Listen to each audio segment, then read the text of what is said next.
नमस्कार। मध्य पूर्व मिडल इस्टबाट आजको ठूलो अपडेट। इजरायल र अमेरिकाले इरानमाथि गरेको सैन्य आक्रमणपछि जवाफमा इरानले खाडीका विभिन्न देशहरूलाई लक्षित गरी मिसाइल प्रहार गरेको छ।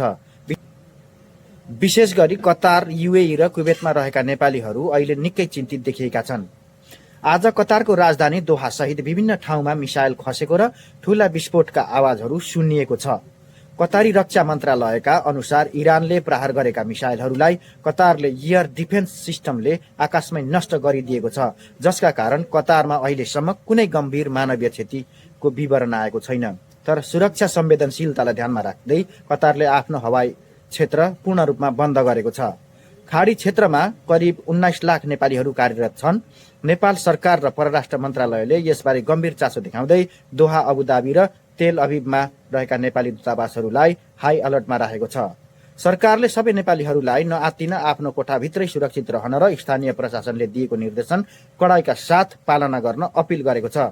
यदि तपाईँ वा तपाईँको आफन्त ती क्षेत्रमा हुनुहुन्छ भने दूतावासको हटलाइन नम्बरमा तुरुन्त सम्पर्क गर्नुहोला। युद्धको यो घडीमा सुरक्षित रहनु नै पहिलो प्राथमिकता हो।